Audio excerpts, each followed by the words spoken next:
Irish Footy Vlogs. Myself and Cian Menton here.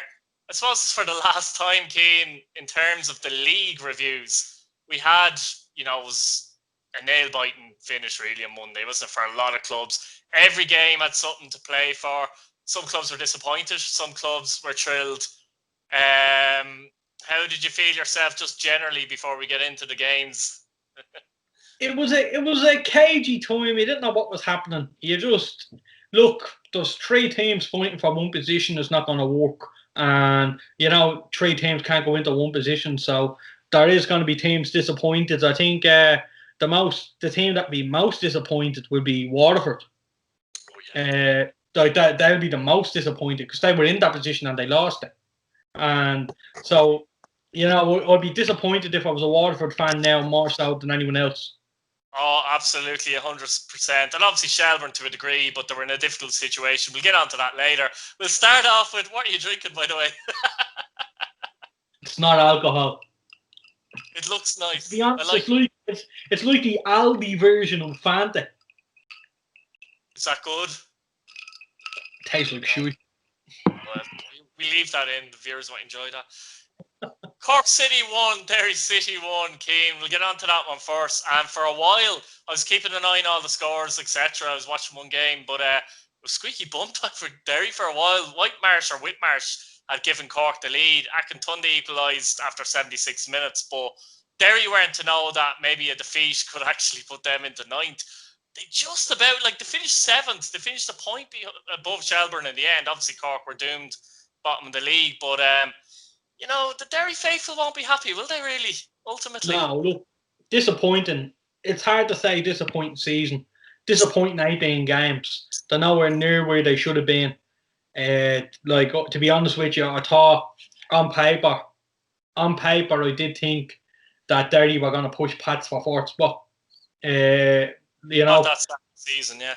At the start of the season, I thought it'd be between Pats and Derry for that 4th spot, but they'd be really disappointing considering how far they fell, really.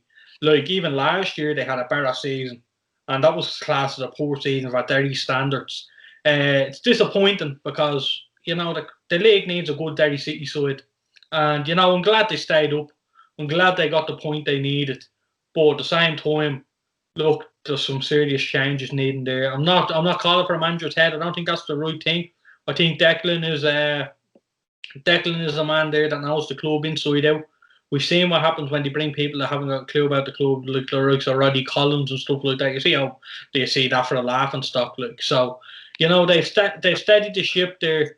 I think they've chopped and changed a little bit too much now. So I think it's time now to get a settled squad, to get a settled team together. Stop getting these loan signings in.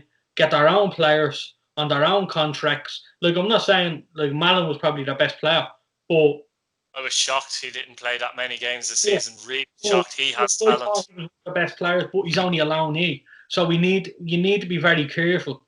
Parkhouse, loanee. And it's a shame really, but I think most of their players just need to get a. Yeah, I think most of their players are on 1-year contracts as well. When we say 1 year, we always mean 1 season, but you know what I mean? 52 weeks, and to be honest, there probably wasn't 52 weeks this year, so we need to take that in mind as well. Absolutely, yeah. So obviously that's a bit of an issue, but I do think they look like they brought in too many players this season, and not too many seem to fit in well. I have to be honest though.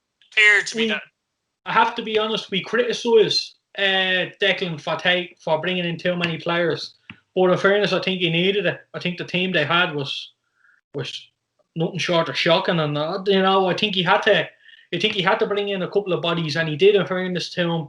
But this was a season to do that. I think next season now they need to have a bit of stability and see where it takes them. But Europe has to be the target. 100% for Derry City, no doubt about that. And they'll want to keep the likes of Walter Figueroa and that, because he was a shining light in their season, I suppose. Yeah. On to Shelbourne, and for them, they were beaten 2-0 at home to Shamrock Rovers, Cian. Jack Byrne again and Aaron Green. Jack Byrne, I think, finished the 2nd highest score in the league. We'll talk about more of that stuff when we do the actual season review. Let's talk about Shelbourne. We'll get on to them in a minute, but it was a disappointing performance for Shelbourne by all accounts. I know one or two Shelbourne fans who talked to me about the game and that kind of thing. Well, I think Shelbourne, like, if Shelbourne go down, I'd be worried, okay? If Shelbourne go down, I think, I'm not going to say they're gone, but there's a serious financial issue there if they go down.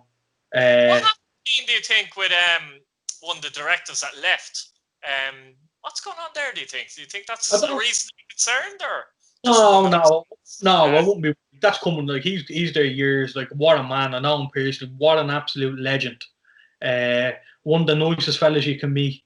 And best of luck to him. He's going to be a Shells fan. He's a Shells fan all his life. He's going to be there cheering them on. But like, I'd be worried now for a Shelbourne fan at the minute.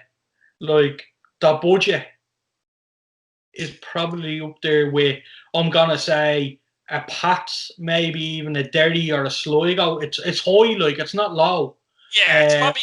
So I won't say it's as high, but I'd say it's getting there basically. Yeah. And no, but like, you look at the players: Shepherd, Kilduff, Ryan Brennan, Gary Deegan. These didn't come cheap. So it's like Shelbourne were favourites nailed off at mid-table, and it's a bit worrying where they are now, considering the form Longford are in. I know we're going to get onto that during the week, but I'd be really fearful. I watched the game back today, just in case my boss is watching. I watched it on my lunch break. I was watching the game, and I was worried looking at it. They looked the beaten side from minute one. I just didn't think Shells were going to win it at all. On the other hand, though, you have to give Shamrock Rovers credit. They're champions and they're still going. And they're not giving up. Like, they didn't roll over at all. They battered Shelbourne, let's be honest. I don't think Shells were even in the game. Even at 1-0, I don't think. In fairness, Rovers, they played on Saturday. I don't care what anyone says. It's very hard to go Saturday, Monday like that on your bodies. They made it look easy. It's fair play to them, and they're obviously the champions. We know that. They finished the season unbeaten. I know people will say it's half a season, but look, they've done what they can do. They did go 18 games undefeated, which is impressive in itself. Anyway, they've won the league. They're moving on to the cup now, obviously. And I tell you, I know it's a cup, and you can be beaten on the day, but they're going to be hard stopped. They really are. They're big favourites for me to do this double. They have to be favourites. Like, that to win the league. Like, they have to be favourites. They've been the best side in the country. It's just been ridiculous, though, haven't they? It's very hard. It's very hard to call them the Invincibles now, personally. To be honest, I don't think. Look, they're going to thrive off of themselves. I think if Pats won it, you'd do the exact same. I think every team would. But it's very hard to call them the Invincibles, considering it was an 18-game season. But you can only. Yeah, I think in 2 seasons, they kind of will almost forget about that sense of it. But if it was a 36-game season, you're never forgetting that. You know what I mean? No, that's it. And I think, they've done fantastically well. All credit to them. They've marshalled the last couple of games. They've ground out results against Pats when they had to ground it out. They ground out some big games. And, it's all credit to them. But on the other hand, you're looking at Shelbourne, you're thinking, what if? Like, that would be an absolute disaster for the league, for Shelbourne. They're only, let's say, they're after doing that time in the first division. They're only at getting a serious side. Let's not forget the players they have. They have a really good side, and for the first time in years, and all of a sudden they found themselves in a relegation playoff. So it's a worrying. You're right, because they're in a delicate situation. Again, we'll get onto it later, in the week of that. But they're in a delicate situation. Stay up, and it's a good building block season, possibly. Go down, and it's a disaster of a season. It's an absolute financial disaster alone. They're only after coming out of that bad patch. So it would be, it would just be it would be a disaster. And there's no two ways about it. And I fear for them that way. I don't fear for them going down to the first division. I fear for the money side of it. And, I hope they have stuff in place just in case. What if? I hope they have it in place. I think they will. I think they're smart. They're not going to do what happened the last time. This is, so I think they'll be okay. But, I'll be very worried. Yeah, St. Patrick Athletic were beaten. You were at this game, Keane. I saw you as well, by the way. 2-1 at home to Bohemians. In the end, Pats finished 6th, actually. Only 2 points above Shelbourne in the end, would you believe, Keane? Obviously, Bohemians finished 2nd, and, they're impressive all season. It was a long shot. If Pats won this game, in the end, we'll get on to it later, it actually wouldn't have mattered. However, another game I would suggest where Pats felt like they shouldn't have lost or shouldn't have dropped points, and they did. Tough one for them that way, wasn't it? Really tough. It was one of them games, and I have to say, like, I had the best view of anybody for that Bowes goal. I'm sure I heard you a few times. Did you? Yeah. I had the best view for the Bowes goal that was disallowed. I don't care what anyone says. I had the best view more than anybody in the whole of Ireland watching it. I was right in front of me. That was a goal all day, and what was the issue? Now, according to the Watcher the issue was handball allegedly. Yeah. Was that the actual issue? Handball. Though, yeah. That was and it the didn't issue. hit his hand, basically. Yeah. Now I have to say, he looked fairly certain it was a handball, right? I spoke to the lino as he was fixing the net going out in the second half, and I said, "Lino, did he watch that back?" Look, I talked to him like that, and he went, "He did, yeah." And he says, "What's he?" He says, "It looks like a handball." No, you know what I mean. I don't know. I don't know what the story is. I couldn't tell. I actually couldn't tell the Watcher. I wasn't even sure what was disallowed for, so I couldn't. Holding abuse, to be honest with you, but I just seen it. I seen it happen so quick, and it was in the net in seconds of him hitting the ball. Like, it was so quick, and he just thumped it in. And now I just looked up, I just went, "Oh, holy Jesus!" But at the same time, I thought it was a goal. I didn't think anything of it. It wasn't a blatant. I didn't see him happen so quick, like I says. But I would have given. You got that impression just so quick, like, it was hard. I would have given a goal now, but I have to say he looked very certain that was a handball. The referee. And Talbot even said it to him in the second half. Now, me and James had a bit of crack in the second half. You're probably saying that he was kind of ripping the piss out of the line a little. Did you hear that? I've seen your arms up and stuff and everything, and he wasn't putting the ball on the line. That's what it was. That's what you're complaining about, was it, yeah? Because at one point, yeah, he was taking a kick out, and you were like, over to the linesman.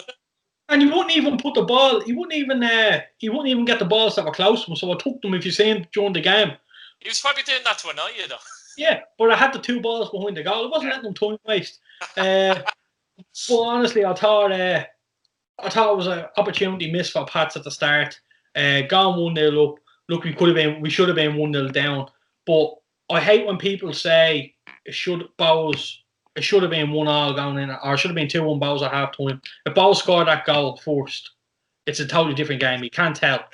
But overall, I think Talbot made a couple of good saves. In fairness to him, I thought he's a serious shot stopper. Like, James, I have a lot of respect for him.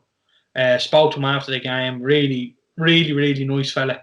I think it was Cross. I don't know who Cross is. I can't remember now. But Benson's header. Okay, it's a good save, but he needs to find a corner, doesn't he? It's now, in fairness, Robbie Benson looked at me and he actually says, "Keno, how are we going to play and score here?" Like, honestly, if you look back, one of the chances at the end when a ricocheted off 2 of them, Robbie Benson if you look back on the video, he just looked at me and just went, "Oh, what the hell?" Like, and it was one of them nights, I think. But you know what the difference was generally? The difference was what happened right in half time. Pat's boss most of that first half had chances here and there. Gibson finally hit the net. One chance, essentially, 2 chances Bowes had in that half. Really. The goal that was disallowed and the brilliant Andy Grant.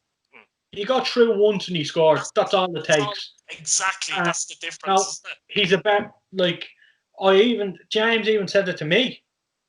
Pat missed a couple of load of chances. That's the story, though, yeah. But James turned around to me and says, "Better striker, that's a goal." And he's right. And, it's disappointing considering that. Now, I have to say, I'll be more I'd be more disappointed had we won and still not been in Europe. That's a God honest truth.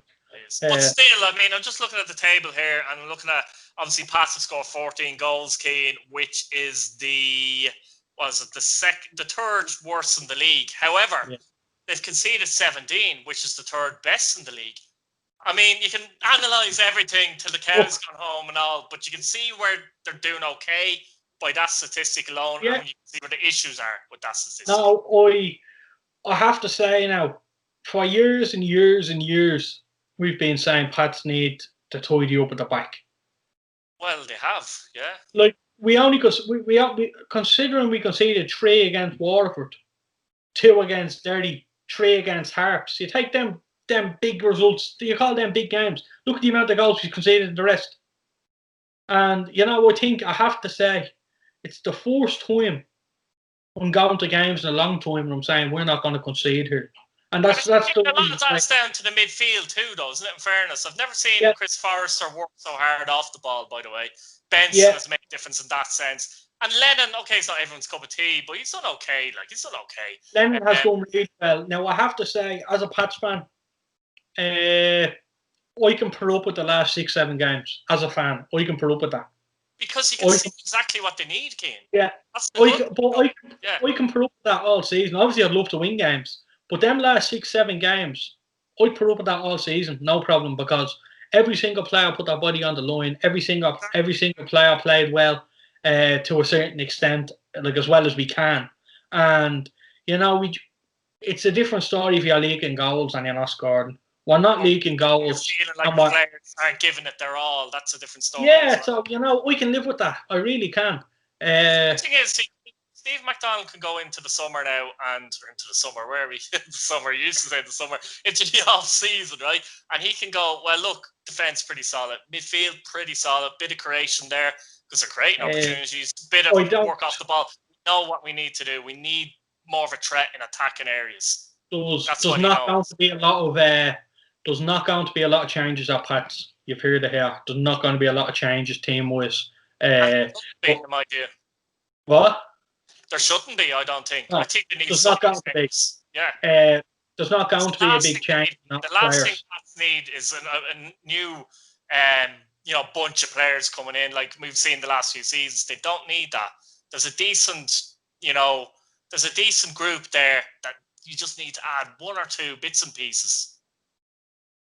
Yeah, there's not going to be a big turnaround of players. I think we have a settled side. Yeah. A couple of players will move on, a couple of players will come in. That's it. That's all you need. I think we just need to add more depth in the back line. I think we need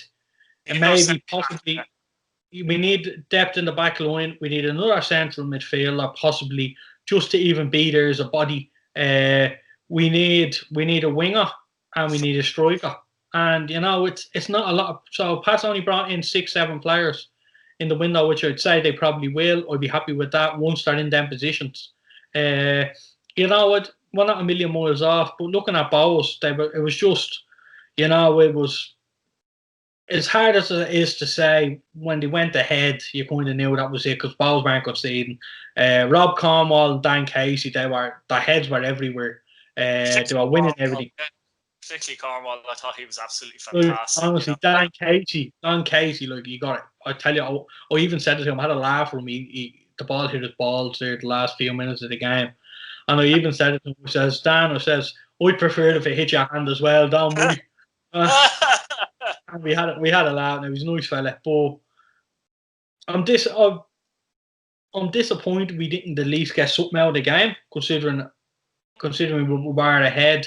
I didn't see much. I didn't actually see the game back yet, so I can't see down the far end the penalty decision. I don't know what that was like. Looks like a penalty. I think there was a bit of panic, to be honest, Keane. I think Ian Birmingham looked like he just kind of took down the player, but I think Grant had caused issues there, and we just panicked basically. I do think it was the foul. To be fair, yeah. I personally think Bowes for the cup. Do you really? That's a big show. That's a big show. Moving on, I suppose, on that bombshell. Dundalk, speaking about their opponents, obviously going to be Dundalk, and very disappointing end of the season for Dundalk. Beaten 2-0 at home to Sligo Rovers. Devers and who was a Coughlin with a very good goal as well. I thought, though, Devers got plaudits for his goal. Now, don't get me wrong, it's not a bad strike or anything, but I question the goalkeeper there, I have to say. I think Dundalk have a problem there. going forward. I think they need a new goalkeeper for sure in the off-season. But overall, obviously Dundalk finished in third on 26 points. Sligo finished in fourth and pinching that European slot. So at least Buckley got in, I suppose. It's a good season for Sligo. Great season for Sligo, considering where they came from. Great result. Disappointing stuff for Dundalk. How do you see it overall from both teams' situations? Yeah, look, Sligo have been hot and cold. Mainly cold the last I'd say 2 months. But I have to say, credit to them. Nobody gave them a chance to go and beat Dundalk. I honestly thought when I seen them go 1-0 up, I was obviously feeding the results to everybody in the ground. It was like playing sign language. It was like that going around. But I always felt that Dundalk were going to peg it back. I wasn't watching the game, obviously, but I always felt I was at the Pats game, so I was like, we're winning at the minute. Harps are winning at the minute, so we're grand. We're going to Europe at the minute. That's the way I always felt, because I always felt as well. Yeah, I felt that Dundalk were going to probably get an equaliser. I was kind of expecting Dundalk to get level, to be honest. Yeah. So, I was always just worried about the Finn Harps game, but I'd have to say Sligo have done it. They pulled it out of the bag. Liam Buckley again, unbelievable. That team is nowhere near the team he had at Pats. It's nowhere near as good as he had at Pats, but he's shown us how to do it. And what a manager. Anybody that questioned that man needs to take a long, hard look at themselves, because he turned around Pats from being a hoofball team to playing the best football I've ever seen.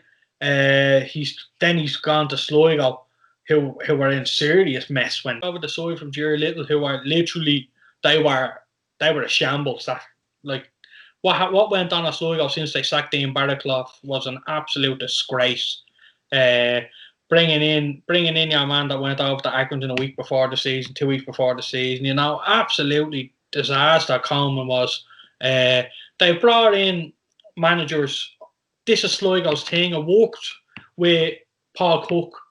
Ian Barraclough, really good, but with Paul Cook's side. So, I think Paul Cook kind of led it as such, like, let's say, the way Vinnie Peart won the league last year with Stephen Kenny's squad, you know what I'm saying? You could say he cooked the original dish. Yeah.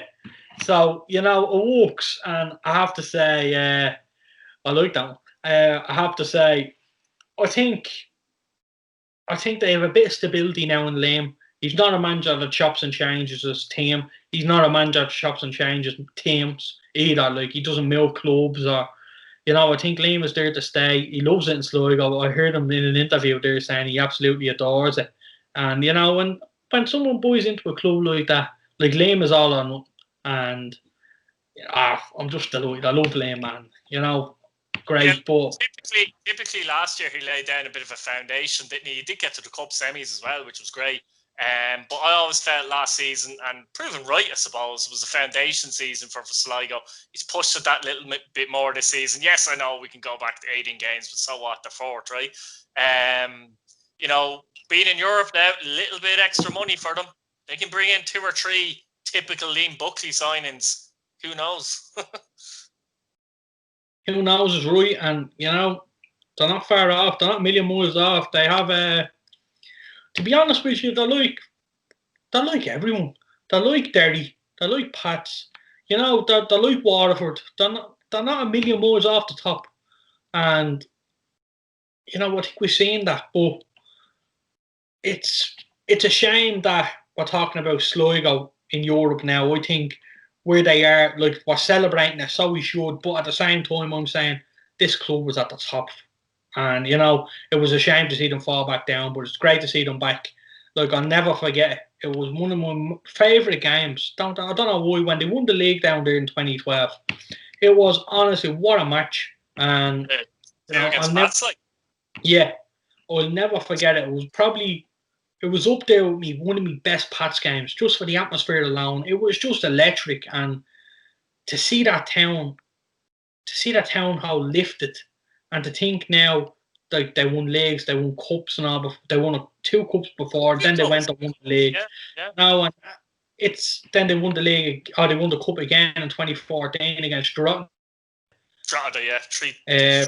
But yeah, Paul Chew had an absolute nightmare that day. Yeah, Dundalk will be disappointed though, in fairness, to go down like that at home the last day of the season, won't they? I seen the Flares actually. Were you looking at the game? No. No, we're just seeing the Flares. I was wondering where they came from. Deadly. But yeah, I think they seriously need to check. They seriously need to get a manager in there. Look, Filippo can leave an absolute legend for what he's at the doing. You think he will leave though, for sure, in your view? I think he has to. You know, I'd be disappointed to see him there next year. He's done an amazing job to get them in the Europa League, but the domestic side was nothing sort of shocking, to be honest with you. For their quality, also. That's it. Like the players they have as well. Like now, look, I don't know whether it could be one eye on the Europa League, stuff like that, but you can't really. The league is the bread and butter, and the cup is the bread and butter. In fairness, a lot of the players are used to generally playing in European ties. I know they don't always qualify for the Europa League, but they have done before, and they're used to playing matches in Europe and stuff. So you think to be well accustomed to that to a degree. No, I'm disappointed now, but I think they need to have a look at the club. They need to see the direction they're going in. You know, they need to be very careful because, you know, if they get this appointment wrong, you know, they could be down there, and you know, they could be down there the likes of Sligo. You've seen how wrong appointments, how bad they can go with Sligo Rovers. Now they're only starting to get back up now into Europe, and I think it's important, the recruitment. Personally, this is a mad show, but if I was Dundalk, I'd be looking at the likes of Liam Buckley. Gotcha. I'd be looking at Liam Buckley. I think Liam Buckley is. Just call this the Liam Buckley Show. Yeah, we call it the Liam Buckley Show. Welcome to the Liam Buckley Show. Well, honestly, look, absolutely, 100%. Like, I'd be looking at him now. I don't think he's leaving Sligo. I think he's happy there. But pop the question. I would, because, you know, I do still think he's up there with the very best in the league. I rank him so highly, and he's an absolute gentleman. So that's enough of the Liam Buckley Show. I think Keith Long is obviously an obvious appointment, I think, in my opinion. But he's building something special at Bows, and, you know, he's full-time there now, and, you know, who knows? I think he might stay there. I think he's happy there.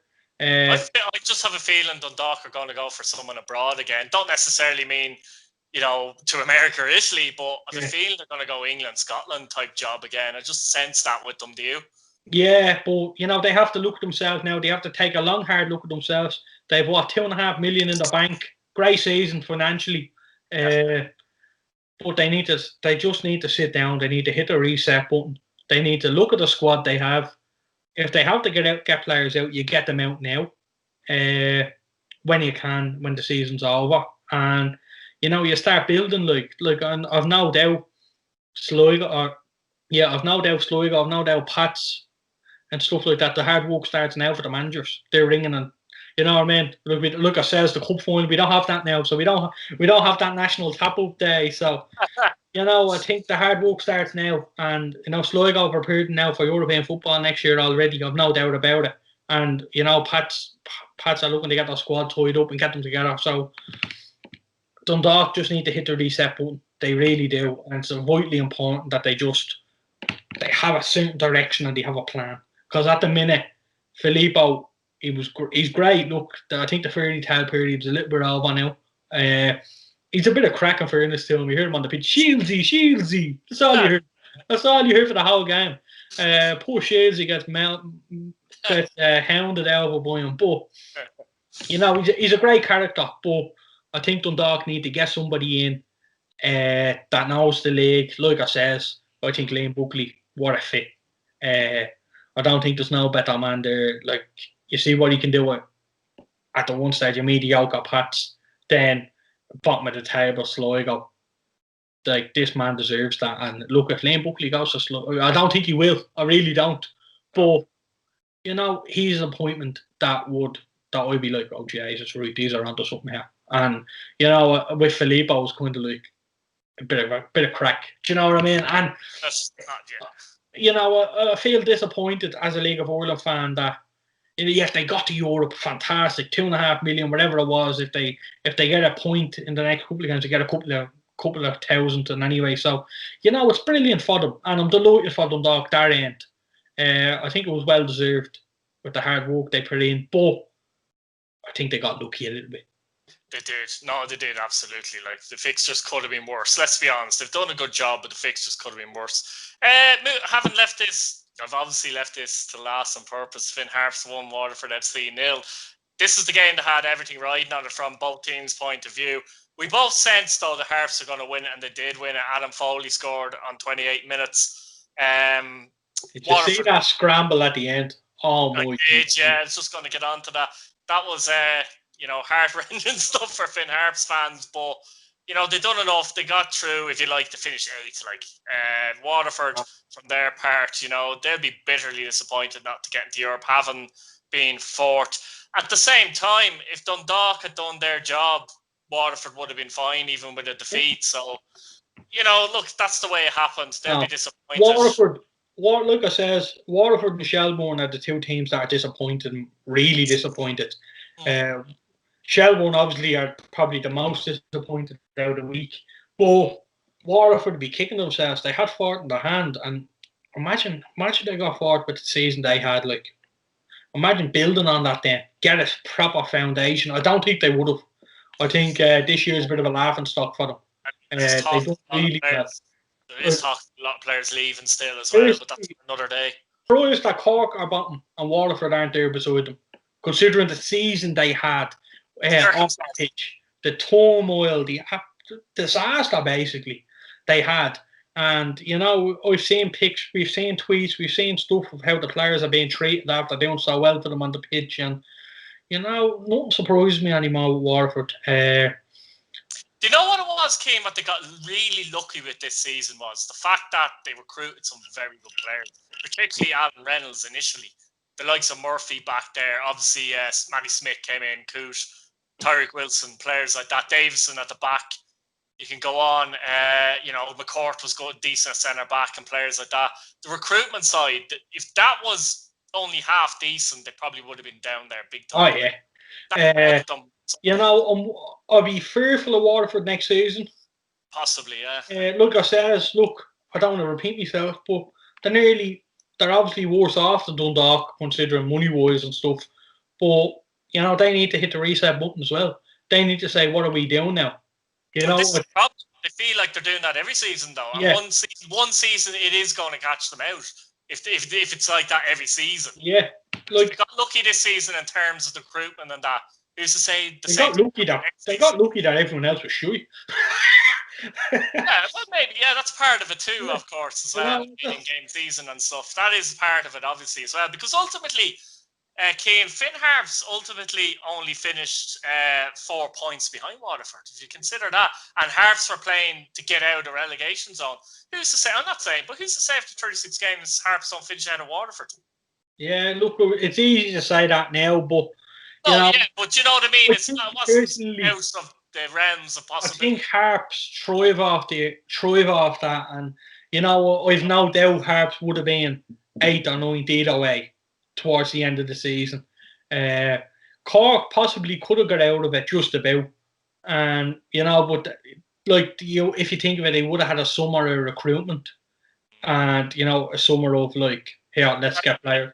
They would have had another chance to buy more crappy players. Yeah, you know, that's what would have been. They would have had a summer recruitment. I think that's everyone missed out on that. To be honest, obviously we didn't see a turnaround of players, which we didn't expect with clubs. But like we seen the likes of Junior, we seen the likes of Pat's getting 2 or Pat's getting 3 lads. You know what I mean?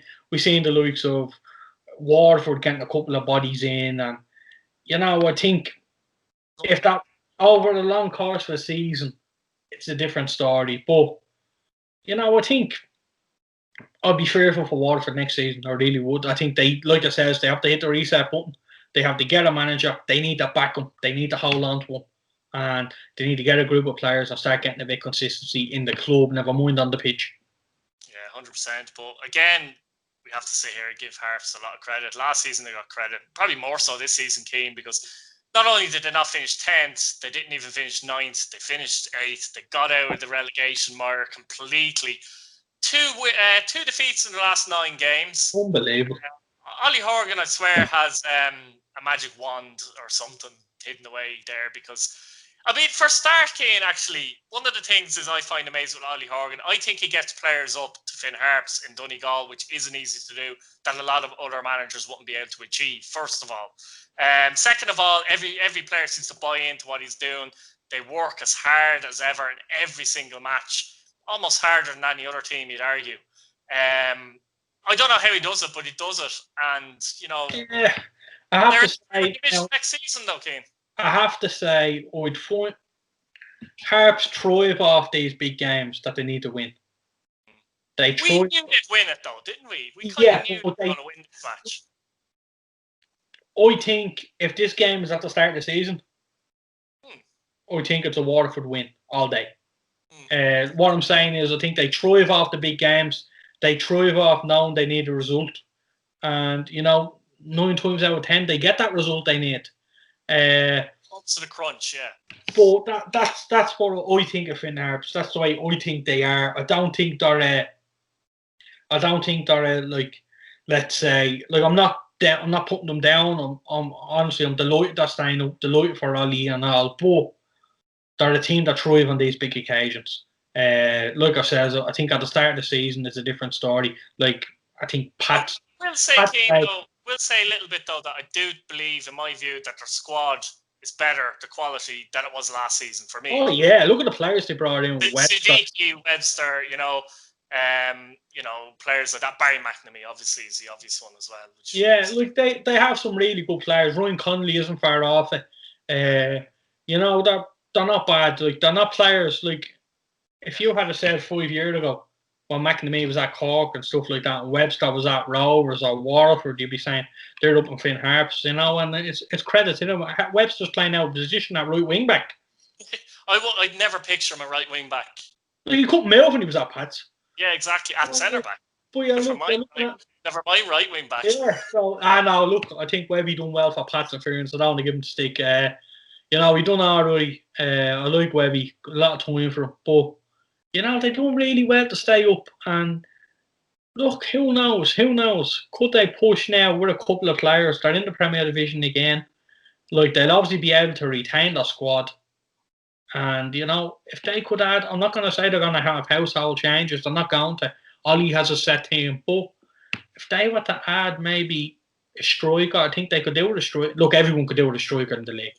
But, you know, if they got a striker, and if you scored 10 goals, that's a lot for Harps. I'm not putting it down. Let's just stick there, Keane. If they keep Adam Foley's only come in pretty much the last 2 games and got a couple of important goals. Who's to say he's not that striker? We don't know, let's be honest, but he could be. So it's important to keep those players, like, you know. Yeah, they need a couple of players. They need but, you know, I've no doubt without putting them down, they'll be in that battle again next year. They know that themselves. But, you know, Ollie's sitting there now with a cigar in his mouth. He's delighted, and no credit to him. I'm delighted for him. Absolutely brilliant. Look, Keane, we'll leave it there. We've probably run our course. Guys, like, subscribe, and comment away, basically, guys. So that's it. The last, I suppose, pre-review show, even, Keane, of the season. What have we got coming up, Keane? We're going to preview the Shelbourne and Longford Cup game.